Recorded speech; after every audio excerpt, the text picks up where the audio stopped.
Lendo relatos do Reddit, agora a parte 2, a gente vai ver alguns relatos sobre pais tóxicos ou pais que têm problemas ou que querem manter o controle dos filhos. Você já passou por alguma coisa assim na sua vida? Então vem comigo e vamos ler o primeiro caso. Minha mãe não é mais a mesma desde que contei pra ela que não sou mais virgem. Eu tenho 22 anos, sou uma mulher e namoro há 5 anos. Venho de uma família cristã, então desde sempre eu tenho um contato com a igreja e com os seus dogmas, suas doutrinas. Eu tentei esperar até o casamento, esperei por 4 anos, mas eu pensava que eu conseguiria esperar mais. Porém, eu perdi a virgindade no ano passado com meu namorado. Desde o terceiro ano de namoro, minha mãe jogava um verde para ver se eu contava algo. Além disso, ela sempre falava que eu nunca contaria pra ela caso eu fizesse algo com ele, porque de acordo com ela, eu não era de confiança. Então, recentemente, há algumas semanas, eu resolvi contar pra ela. A princípio, ela não acreditou, mas depois começou a conversar comigo e perguntar por que que eu não confiei nela antes pra contar. No dia que eu contei, eu fiquei aliviada, pois parecia que ela não me julgaria. Porém, as coisas mudaram entre nós. Ela começou a repetir que eu não confiava nela. Começou a insinuar que eu só ia na casa do meu namorado pra transar. Começou a falar que não queria que eu fosse lá tantas vezes, etc, etc.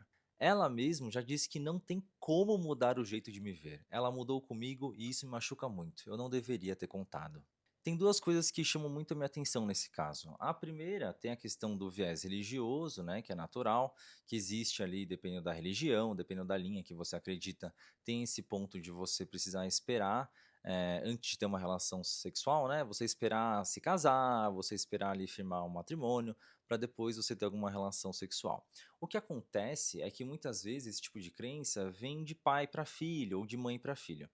E isso, às vezes, pode ser um problema, porque nem sempre o filho vai ter a mesma crença que os pais. Ou, às vezes, tem a mesma crença, só que alguns paradigmas, alguns dogmas ali podem não ficar muito de encontro, sabe? E se você parar pra pensar, pode ser algo natural, porque, por exemplo, né, uma jovem de 22 anos, uma mulher, é uma fase onde nossos hormônios ainda estão muito ativos, a nossa vontade de ter alguma relação com o nosso namorado ou namorada é muito forte. Então, pode ser que num movimento desse você acabe quebrando a castidade, entre aspas, né? E ao você ter uma relação sexual antes do casamento, na visão pelo menos da sua crença, da sua religião, isso é um motivo de um pecado muito grande. E aí, junto com isso, também vem um sentimento de culpa que muitas vezes vai consumir essa pessoa profundamente. E aí você vai se sentir culpado ou culpada por ter tido uma relação sexual, por ter pecado, ou por ter quebrado um voto de castidade ou algo do tipo ali perante a sua religião. E claro, com certeza o julgamento da sua família por você ter feito isso e não ter seguido a religião que você e a sua família seguem. Então, assim, por um lado, a gente tem essa questão que é mais da religião, esse lado que é mais da crença, e que, claro, cada um tem a sua e que com certeza deve ser respeitada sem sombra de dúvidas. Mas, quando a gente parar para olhar por uma outra perspectiva, essa mãe, ela já tinha falas constantemente de que a filha dela não era de confiança. E isso é um ponto muito importante. Porque mães que têm complexos, que querem controlar as próprias filhas ou filhos, constantemente reforçam para eles que eles não são de confiança. Porque fazendo isso, esse seu filho, essa sua filha vai ter medo de errar, vai ter medo de dar passos sozinhos, com medo que a mãe ou o pai descubra e que realmente quebre essa confiança e meio que reforce essa visão que eles têm de você, de que você não é de confiança, de que você erra, de que se você tomar decisões contrárias à da sua mãe ou do seu pai, isso vai te levar para um mau caminho, que é uma ferramenta de controle, querendo ou não. Eu acho que nessa fase é muito comum ter essa coisa do luto, né, da Uhum. mãe. Por ela estar vendo, né, essa questão de perder virgindade mostra muito sobre a filha dela estar crescendo, né. Então é muito um certo luto da mãe também, de entender que ela, começou a vida sexual dela e são passos da vida adulta, sabe. Sim, e esse é um ponto muito importante porque quando a gente fala sobre liberdade, sobre crescimento, o sexo, querendo ou não, acaba sendo um símbolo muito forte de amadurecimento e de crescimento. E justamente em mães que querem manter a filha ou o filho debaixo da asa, por exemplo, imaginar ou pensar que a sua filha começou a transar ou perdeu a virgindade, para ela é um símbolo que a sua filha começou de fato agora a ser adulta. Começou de fato agora a fazer escolhas, tomar decisões sem com que essa mãe estivesse presente. E para a mãe que quer ter o controle sobre essa filha, isso é um terror absurdo. Porque se minha filha começou a ter relações sexuais, que é algo que eu não tenho controle, significa que a minha filha está quebrando essa corrente, cortando esse cordão umbilical, talvez, que ela possa ter comigo. E claro, se eu quero ter controle sobre ela, isso causa um terror absurdo. E aí a mãe vai fazer esse terror psicológico. Não tem nada que você faça que vá mudar agora a minha visão sobre você. Você quebrou totalmente a minha confiança. Eu não confio mais em você. Viu? Você provou que você é uma filha horrível. Você provou que você é uma filha que está no caminho errado, de que você não foi fiel à sua religião, de que você não foi fiel a mim, à sua mãe, etc. Então, assim, isso é claramente uma tentativa de controle e de manipulação, querendo ou não. Mas é claro, se você se encontra num caso desse, meu, vai viver sua vida mesmo, sabe? É importante que, ainda mais como já é adulta, com 22 anos de idade, que você siga seus próprios caminhos e faça suas próprias escolhas.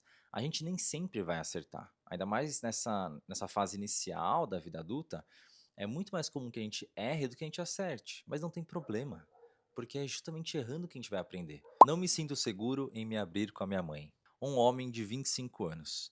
Só para esclarecer, minha mãe até que é uma pessoa incrível. Eu amo ela e ela me faz genuinamente feliz. Sou muito grato por tudo que ela fez por mim até hoje, mas o quesito confiança é um problema.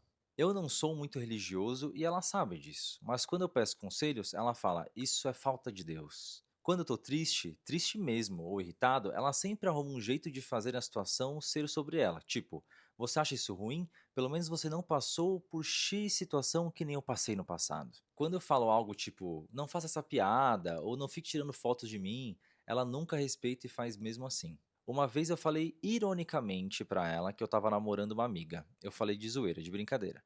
E o que ela fez? Em menos de um minuto ela contou para outras pessoas no WhatsApp. Mesmo que não fosse uma piada, eu sei que o namoro não é algo sigiloso, mas ninguém tem a necessidade de expor o relacionamento dos outros para as outras pessoas sem elas permitirem antes. E teve também a vez que ela basicamente trouxe uma amiga para casa para conversar e passar o tempo com ela, e enquanto eu estava no meu quarto, eu ouvi ela falando meu nome para amiga. Sobre o que elas estavam falando, eu não sei, mas era sobre mim. Enfim, não sinto 100% confiança nela. Sinto que se eu falar algo pra ela, ela não vai entender. Ela vai contar para os outros, ela vai falar de mim pelas costas ou não vai me respeitar. Olha, quando a gente fala sobre relacionamento com nossos pais, a gente, claro que vai ter um certo ideal do que a gente gostaria de como fosse, e a gente tem o real. Dentro do real, que é o que realmente acontece, às vezes tem de fato comportamentos que são tóxicos, que são realmente ruins, prejudiciais, né, que causam desconforto e tudo mais, e tem comportamentos que, apesar de desconfortáveis, eles são considerados até que normais, até que não prejudiciais, sabe? Por exemplo, essa questão, da sua mãe tirar fotos de você mesmo que você não goste. Isso é algo normal de mãe, sabe. Você pode comunicar, se você não gosta, você deve inclusive comunicar que você não gosta, mas essa parte de mãe ficar tirando fotos suas sem que você goste, é algo até que normal, sabe. Não necessariamente a gente cria um grande caso por conta disso. Agora, por exemplo, se toda vez que você compartilha com ela alguma dor sua, ela já vem falando o quanto que a dor dela é maior, ou quanto que ela as dificuldades que ela passou no passado foram episódios muito mais difíceis de lidar, isso é complicado. Porque quando a gente vai compartilhar algo com alguém, ainda mais alguém que a gente espera que seja a nossa rede de apoio, né, a nossa rede de acolhimento, a gente espera ser acolhido no sentido tipo, nossa, que difícil, ou nossa, que dolorido, né? Como deve ser difícil estar passando por isso que você está passando e por aí vai. E quando a outra pessoa que está te ouvindo, ela sempre volta esse sofrimento, para o quanto o sofrimento dela é maior, né, que acaba até sendo às vezes um certo narcisismo ou egoísmo ou por aí vai, fica complicado, porque você acaba não sendo acolhido. Então, o acolhimento que você gostaria de receber da sua mãe, você acaba não recebendo. Consequentemente, muitas vezes você não se sente nem ouvido por ela por conta disso. Porque se toda vez que você vai falar um problema para ela, ela já vem falando dos problemas dela, que ela tem ou que ela passou, você não se sente ouvido. Você sente que ela só tá te ouvindo para já em cima falar algo que tem a ver sobre a dor dela, por exemplo. A questão do namoro também é algo meio delicado, porque quando a gente fala para nossos pais que a gente tá namorando, é natural que eles ou fiquem alegres com isso, ou fiquem às vezes com medo, receosos, e acabam compartilhando com outros familiares ou com outros amigos, né? Como você mesmo disse, você sabe que o namoro não é algo sigiloso. Por mais que isso tenha acontecido, de novo, se é algo que te incomoda, você pode comunicar para ela. Se você já sabe que ela não vai entender muito bem, comunique mesmo assim. Fala assim, meu, mãe, caramba, eu não posso te contar nada, nem brincar que eu comecei a namorar, que você já espalha para todo mundo. Mãe, por favor, isso me incomoda. E você pode inclusive colocar um limite, falar assim: "Mãe, se você não respeitar o meu tempo de contar para as pessoas, eu vou parar de te contar as coisas, é isso que você quer?". Porque quando você faz isso, querendo ou não, você tá também mostrando para sua mãe, colocando um certo limite do tipo assim: "Olha, você só vai ter acesso a mim, às minhas informações, digamos assim, se você respeitar também o meu tempo de compartilhar para as pessoas", entende? Você pode inclusive ter até um receio de chatear ela com isso ou algo do tipo, mas alguns limites são saudáveis. É claro, você não precisa dizer isso brigando, xingando. Existem maneiras onde como a gente pode comunicar isso, né, para nossa família. Mas às vezes alguns limites são bem-vindos. Minha mãe me manipula com o medo. Olá, tenho 18 anos e sou vítima de uma mãe controladora, manipuladora e religiosa ao extremo. Nesse domingo tivemos uma briga pelo motivo mais idiota do mundo. Um baralho de tarô que eu estava tirando e ela viu. Eu tinha comprado com o dinheiro do meu pai, que mora longe de mim e que ajuda mandando certas quantias de dinheiro. Enfim, ela quis pegar o baralho de tarô da minha mão e queria que eu entregasse para ela. Disse que era coisa do demônio e muito mais. Começamos a gritar e pela primeira vez eu gritei de volta. Os xingamentos pela parte dela começaram e as chantagens também. Disse que eu era ingrata e que não tinha o direito de gritar com ela. Até que ela disse que iria tirar minha chave, minha renda e tudo que me dá liberdade, e que o dinheiro que eu tinha usado não era meu de verdade. Meu padrasto defendeu ela e disse que não era para eu gritar com a minha mãe, mas ela sempre gritou com todos, inclusive com ele. Exausta demais para continuar calada com esse papinho de você precisa conviver com ela até sua independência financeira, e se for assim, vou acabar deixando ela sugar o resto da energia que eu tenho. Minha sorte é que vou trabalhar em dezembro em um estágio. As coisas finalmente vão se encaixar e isso ela não vai poder controlar. Não que ela possa controlar todo o resto que eu citei até agora. No meio disso tudo, fui para casa da minha namorada para esfriar a cabeça. Ela me deu o melhor dia que tive na minha vida. Pela primeira vez, me senti como um ser humano que tem sentimentos de verdade e não é uma extensão de ninguém. Estarei voltando para esse lugar por conta da minha irmã mais nova e dos meus animais que tenho que cuidar. É muito comum nesses casos de mães que têm esses complexos de serem controladoras, querendo ou não, quando elas veem as filhas delas ou os filhos deles, né, desenvolvendo uma personalidade própria, desenvolvendo gostos próprios, e eles percebem que esses gostos, né, que o filho ou a filha está se tornando uma pessoa diferente do que essas mães são, por exemplo, elas começam a sentir um incômodo gigante. Porque como assim? Essa filha que eu criei até agora, por esses, sei lá, 17, 18, às vezes 20 anos, tem gostos ou tem religiões que são diferentes da que eu acredito. É interessante perceber aqui nesse relato dessa menina, porque ela fala que pela primeira vez, né, nessa briga que envolvia a mãe querendo pegar o tarô, né, tirar o tarô da filha, pela primeira vez ela gritou de volta com a mãe.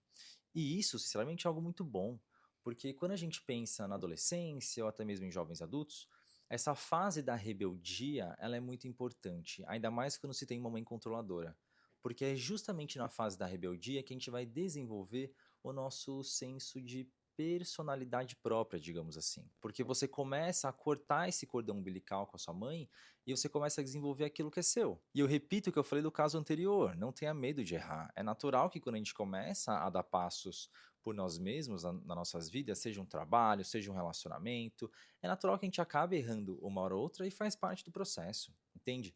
Então, caso a sua mãe use, por exemplo, esse tipo de argumento até para abaixar a sua autoestima ou tirar a sua coragem que você tem em você mesma, dizendo coisas do tipo, ah, você não vai conseguir, ah, mas sem a minha opinião, sem as minhas dicas, você não vai conseguir nada, isso vai dar errado, esse trabalho não vai dar certo, esse relacionamento não te faz bem. Quando você começa a tomar esses passos, mesmo sem tendo esse amparo da sua mãe, querendo ou não, por um lado, é um pouco desesperador até, porque é como se você estivesse sozinha nessa luta, querendo ou não, mas por outro, é bom porque você acaba desenvolvendo o seu senso de si mesma. Você percebe por si só o que é errado e o que é certo, aquilo que faz sentido pra você, aquilo que não faz sentido pra você.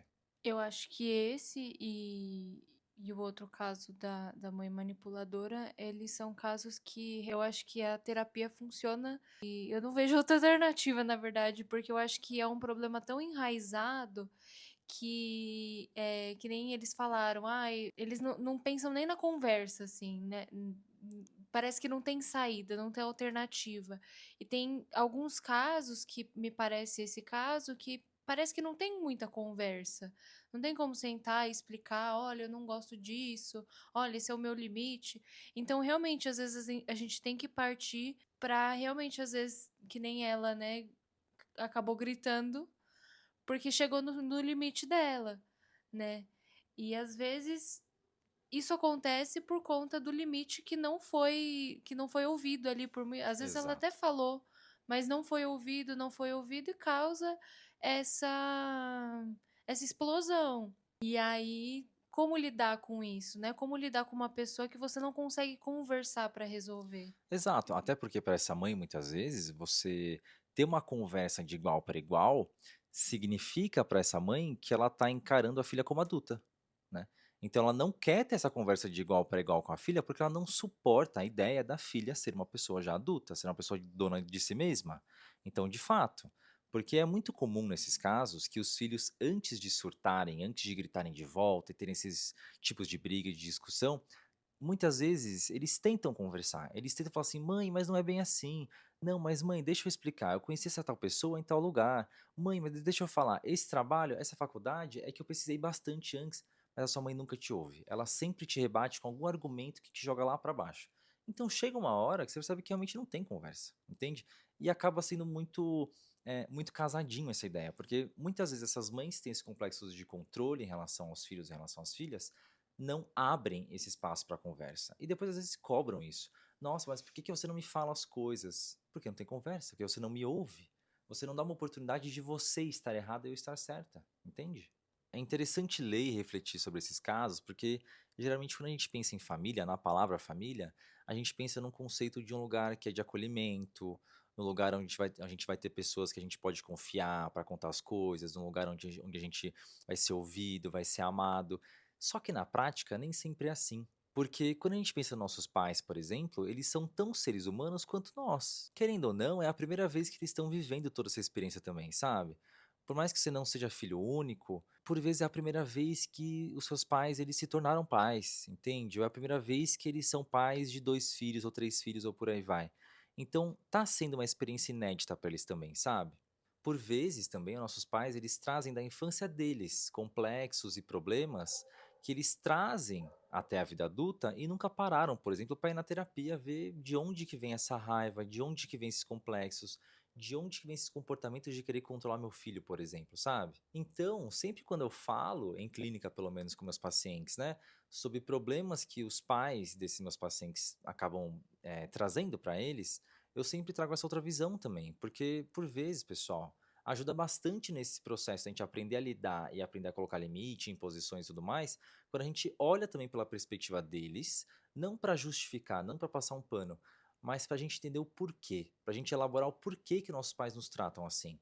Porque é muito comum também nesses casos a gente ter uma baixa autoestima, a gente não confiar na gente mesmo, porque você sempre ouviu dos seus pais ou da sua mãe, enfim, de você não era capaz, que se você desse passo por você mesmo você não ia dar certo, né? Você não ia conseguir conquistar nada na sua vida, que sempre quando você tomava atitudes por você mesma, por exemplo, você era julgada, falavam algo mal em relação a isso, entendeu? Te boicotavam, te podavam. Então olhar para tudo isso, olhar o porquê que seus pais te tratam dessa maneira é importante, porque querendo ou não você percebe que na verdade não é tanto sobre você, é mais sobre eles, sobre complexos que eles trazem da infância ou da adolescência, da própria criação que eles tiveram com os pais deles. Se você gostou desse vídeo, não deixe de deixar o seu like, compartilha com alguém que você acha que vai gostar de ouvir também esses relatos, e a gente se vê no próximo vídeo.